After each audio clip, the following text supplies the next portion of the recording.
Welcome back. Key players in the island's lead sector and disseminators of public information met on the weekend for open dialogue on their respective roles and professional needs. The St. Lucia Hotel and Tourism Association, the SLHTA, hosted a tourism media symposium, bringing together decision makers in the tourism industry and media personnel.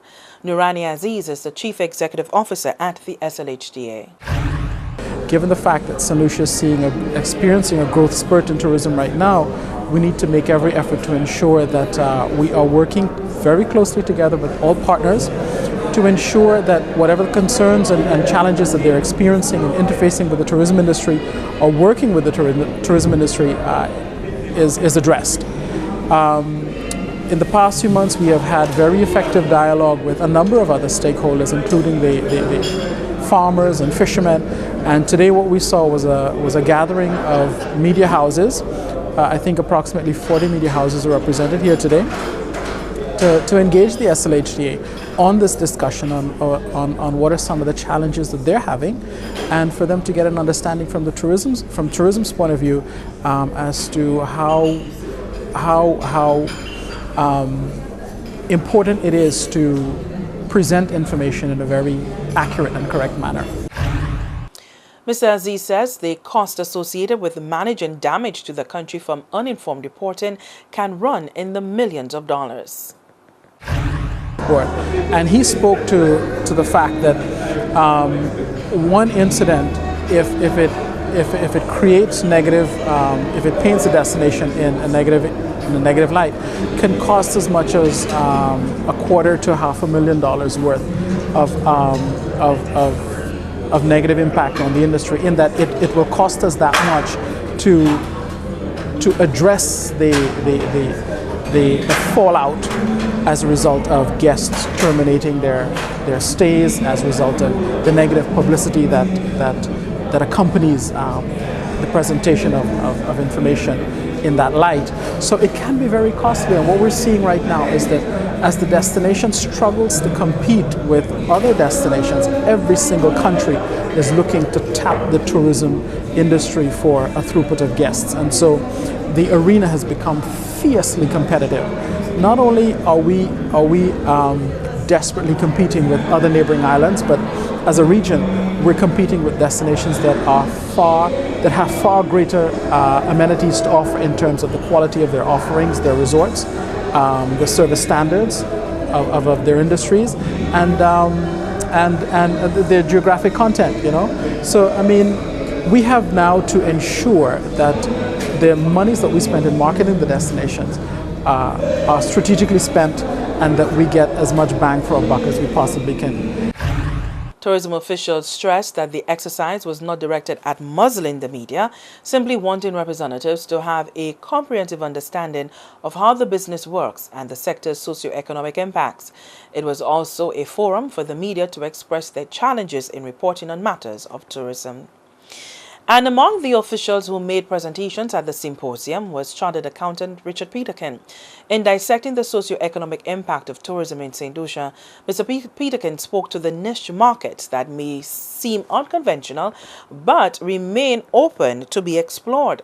One such area is marijuana tourism. The rapid pace of change in the U.S. where marijuana is concerned has raised debate on whether the Caribbean should follow suit and relax legislation on the illegal substance. Mr. Peterkin is of the view that with most of St. Lucia's visitors coming from the U.S., where laws are extremely relaxed right now, there may be anxiety over choosing a destination that does not afford them the same ease at drawing a spliff. It was a topic thrashed out last year at a specially convened conference by the Caribbean Tourism Association. They want to ensure that they can go to a place in the world, in the Caribbean, in which they're not going to be harassed, right? And it is legal. They might pick and choose those that have gone along the same route as the U.S. has, or the state has in the U.S.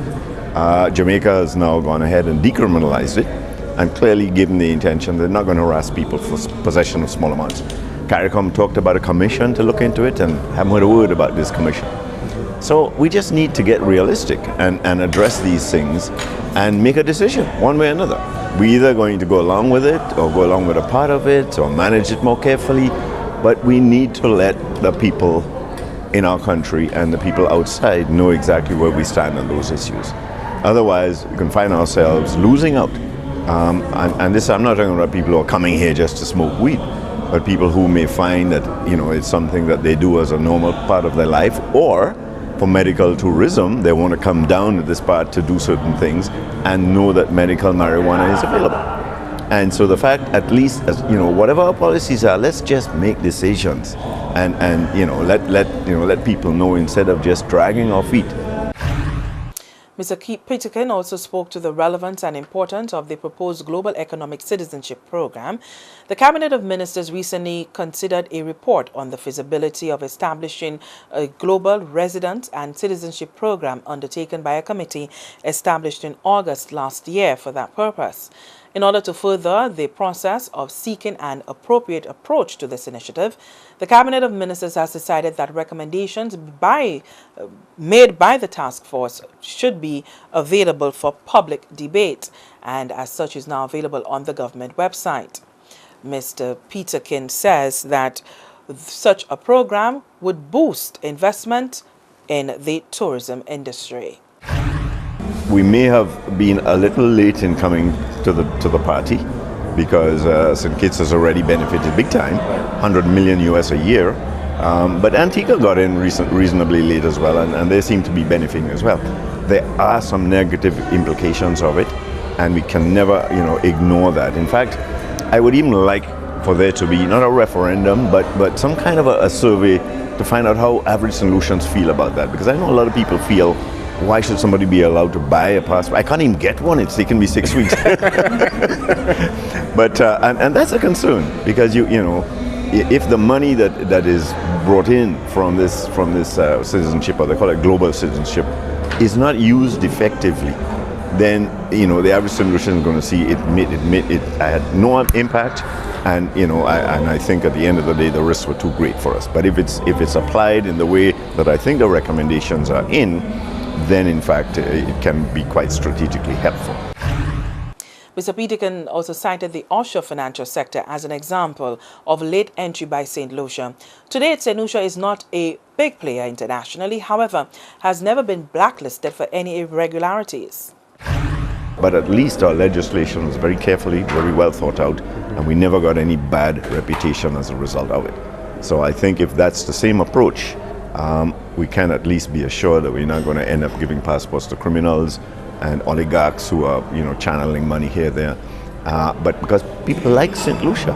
And so we might attract some really good investors.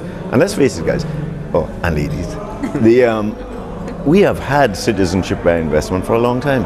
When you check some of the people like Bill Stewart and Theo Goba and all these others, they're citizenships, right? They're citizens, and they invested, and they got citizenship, sometimes because of the length of time, but also because of their investments. And there have been other people that I know have been given, citizenship because of investments they've made. So it's not an unusual, new thing. And that is what we want. We want that commitment by those investors for the development of St. Lucia, and in return, we should be happy to make them honorary citizens.